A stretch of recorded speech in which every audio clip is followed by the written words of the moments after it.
Welcome to How to Split a Toaster, a divorce podcast about saving your relationships from True Story FM. Today, your toaster's taking the stage.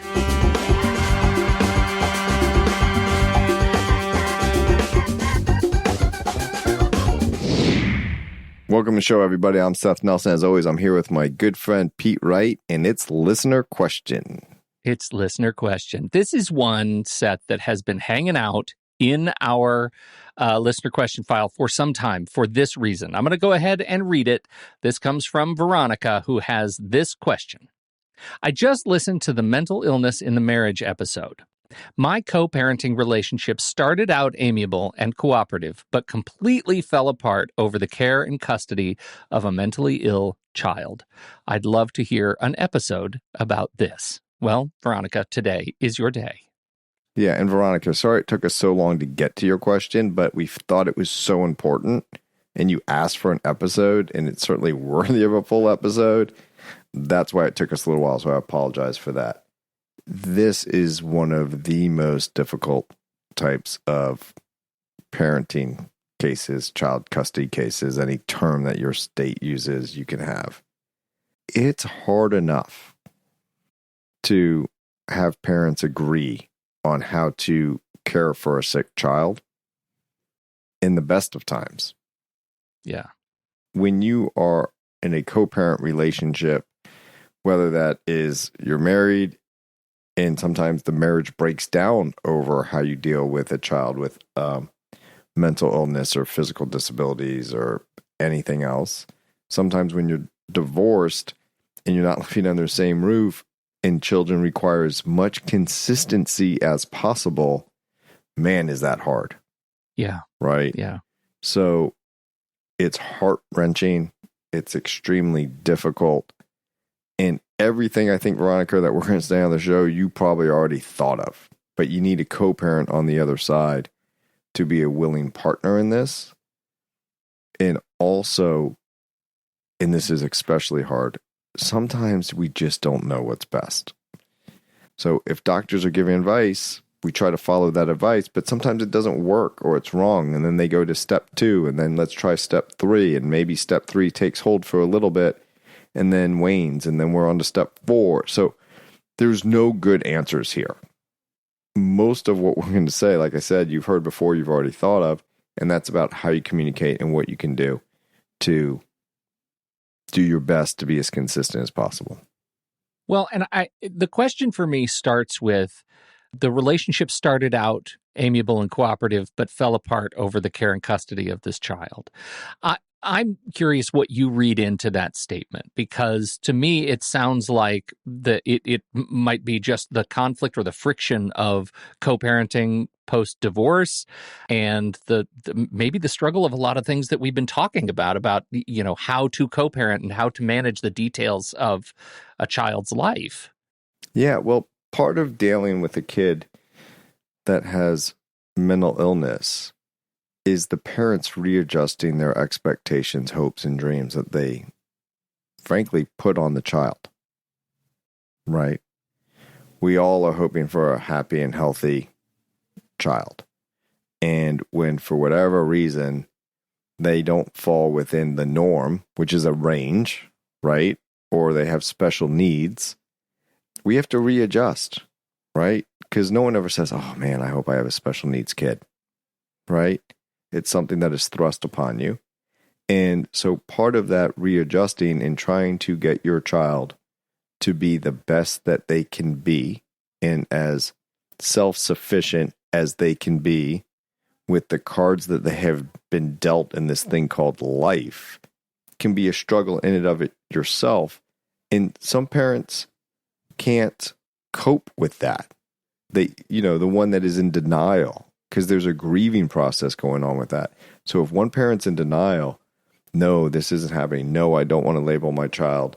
No, I'm going to not use the medication. There's always no, then that can be an issue.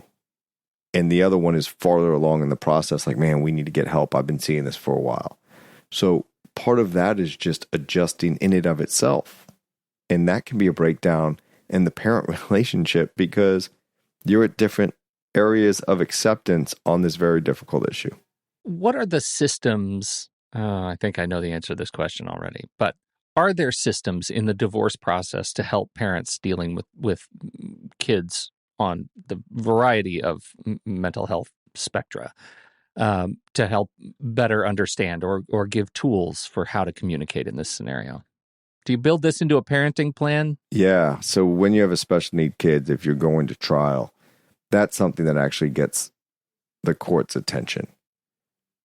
However, the issue becomes, does the court believe the kid has special needs?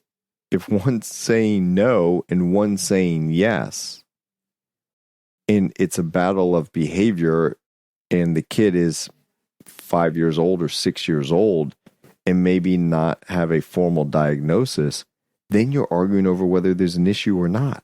Wow. I don't even know what to do with that statement, Seth, that I mean, it just feels like when we've been talking about parental alienation and the other ways to game the parental sort of co-parenting process, that what you just said is diabolical.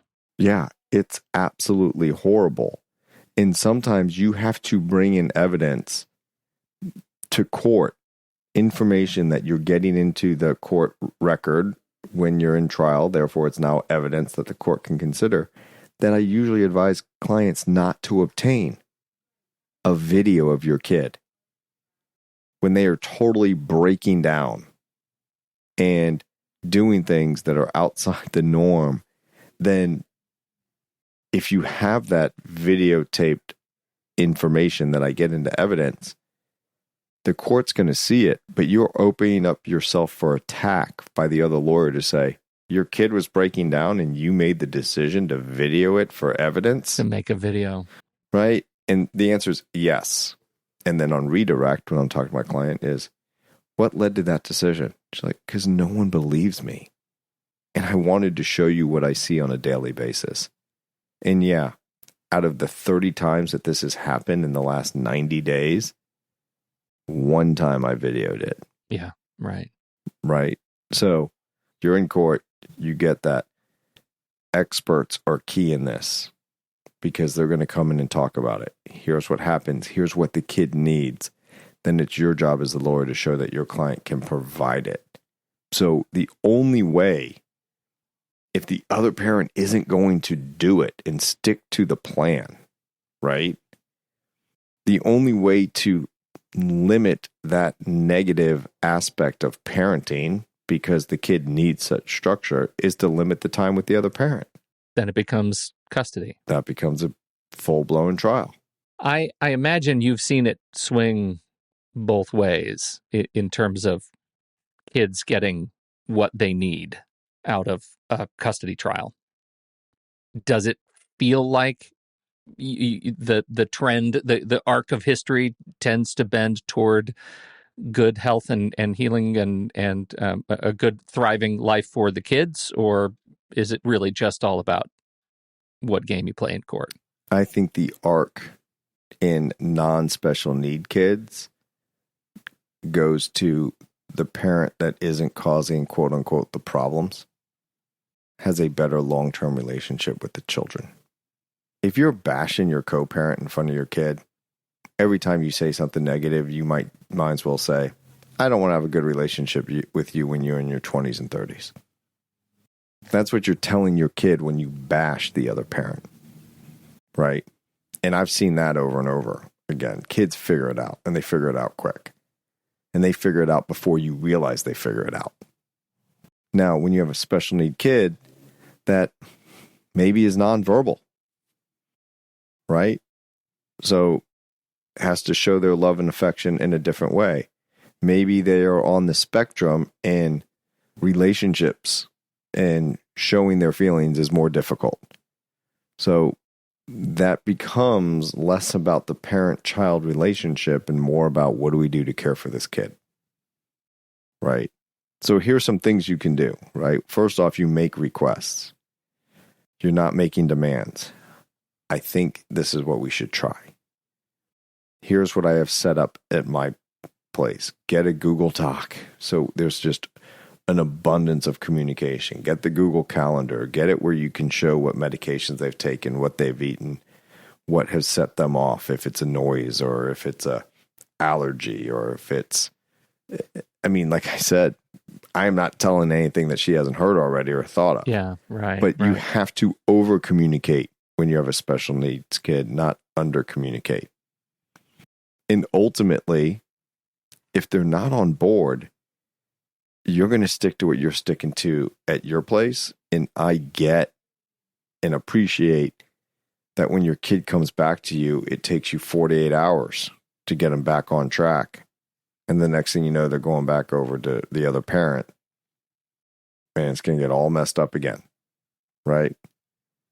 It's brutal. And, we don't know what the mental illness is in this question. So I'm reading a lot into it. I'm trying to expand the conversation. No, not that I'm saying we should have had more information. It's very personal. No, yeah, what can we do? All right. We'll be right back after this message from our sponsor.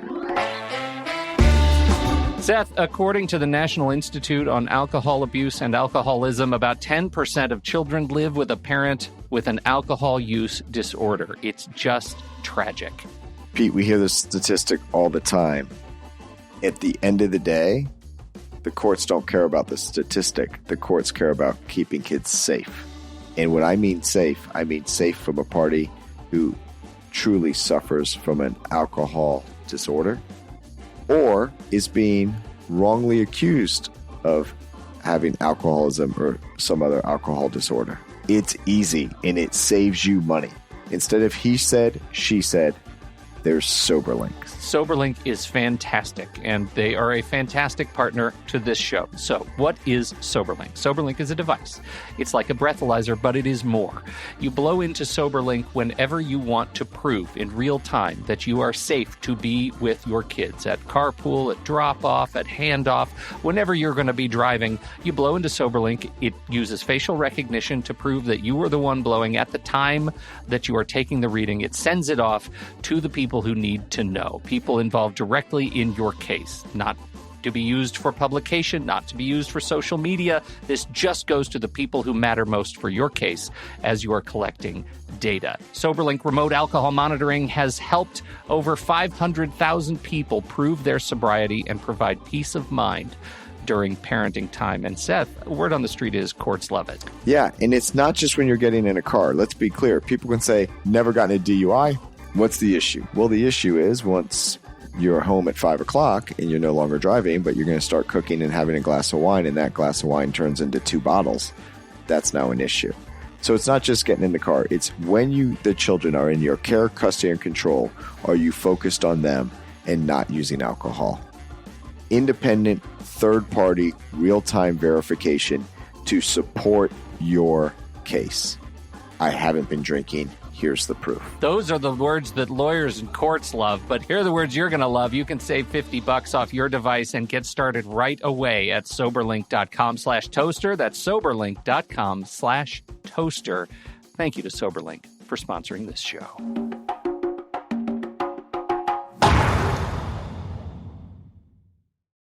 I'm thinking about the pressures that come on a co-parenting couple when strained with care for a mentally ill child and not having the benefit of a smooth sort of marital relationship, right? Like when they've lost the partnership that comes in the marriage, they become strained on partnering on anything else, is what I'm hearing.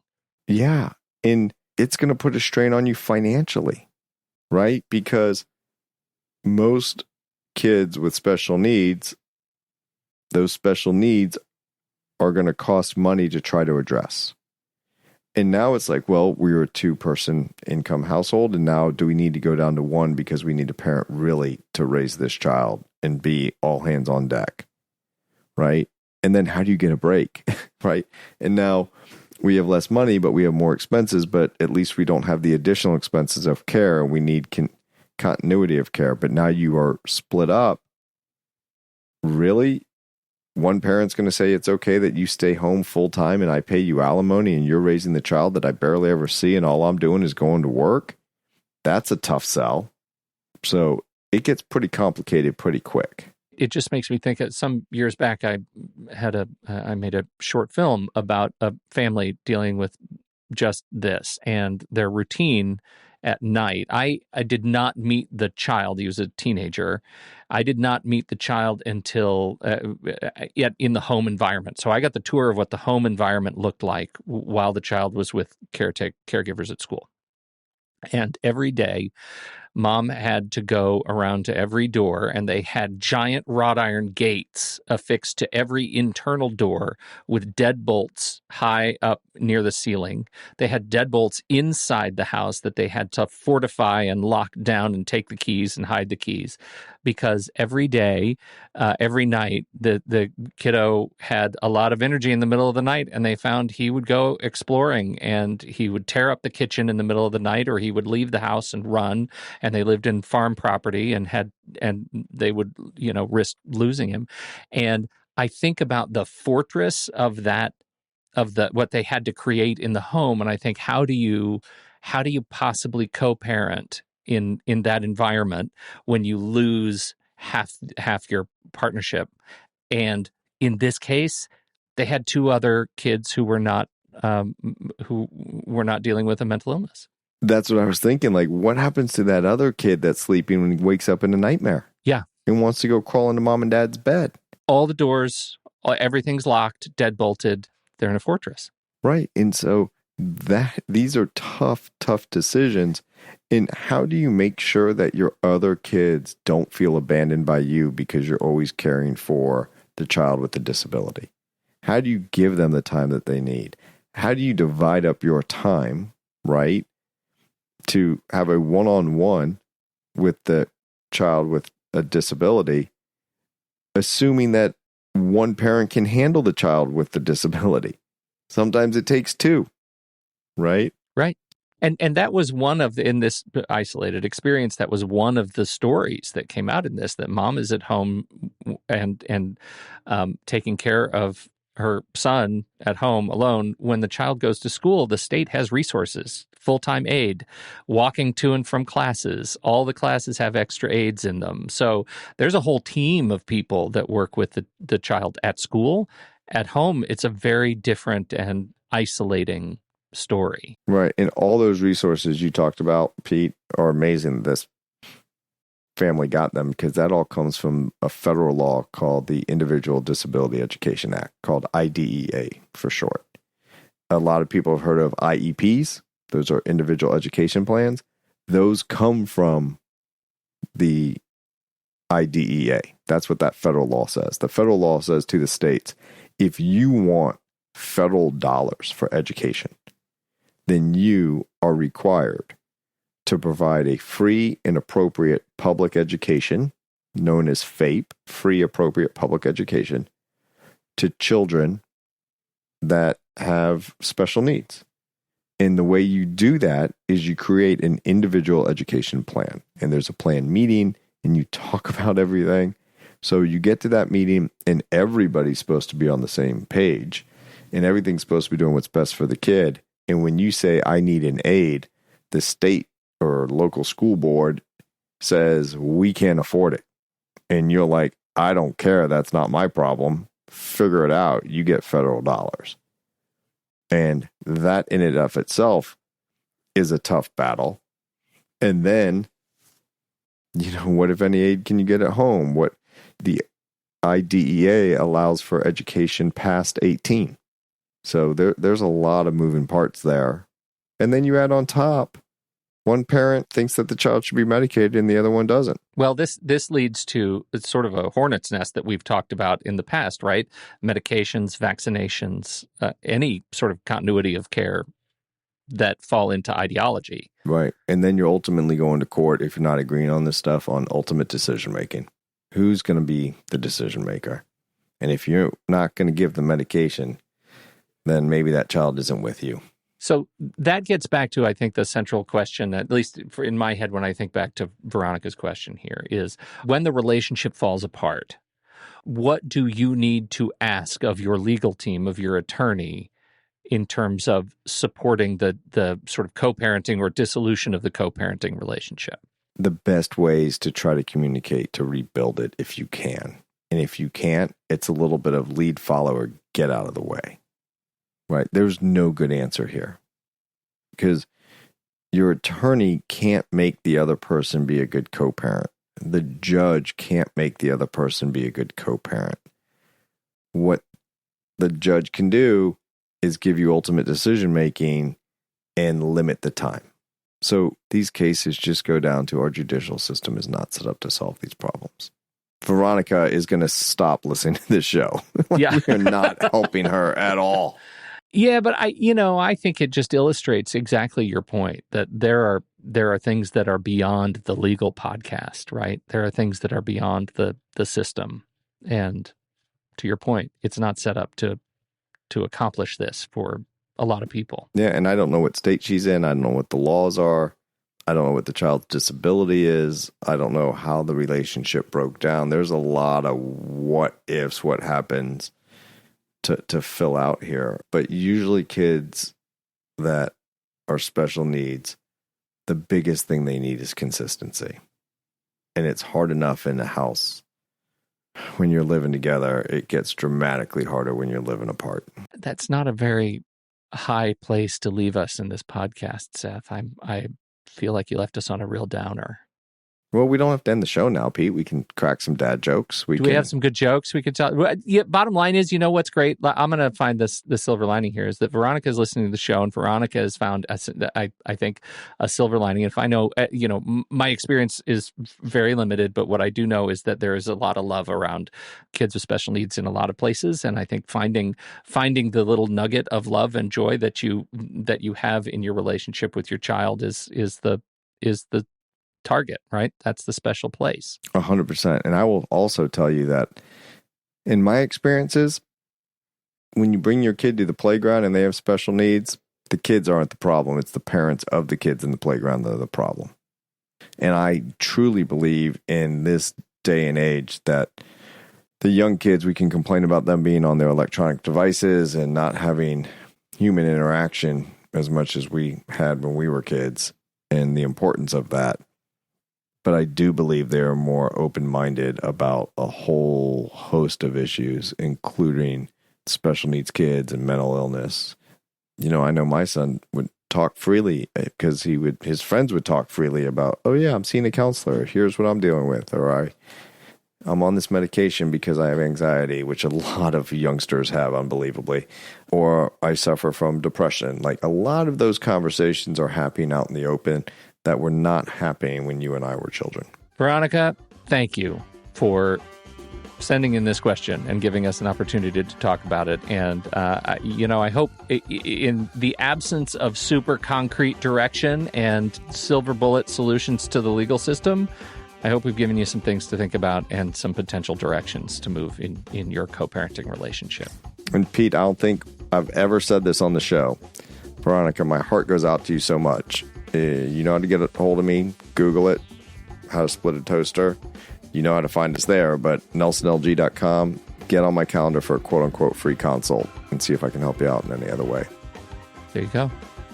Seth mentioned it, howtosplitatoaster.com. Just tap the submit a question if you want to be like Veronica and ask your question to Seth. And, we'll try and navigate our way through that too. We'll do the best we can. We're not perfect, Pete. We're going to do the best we can. Yep. That's all we can do. Thank you, everybody, for downloading and listening to the show. We sure appreciate your time and attention. And on behalf of Seth Nelson, America's favorite divorce attorney, I'm Pete Wright. We'll catch you back here next week on How to Split a Toaster, a divorce podcast about saving your relationships. How to Split a Toaster is part of the True Story FM podcast network, produced by Andy Nelson, music by T. Bless and the Professionals and DB Studios.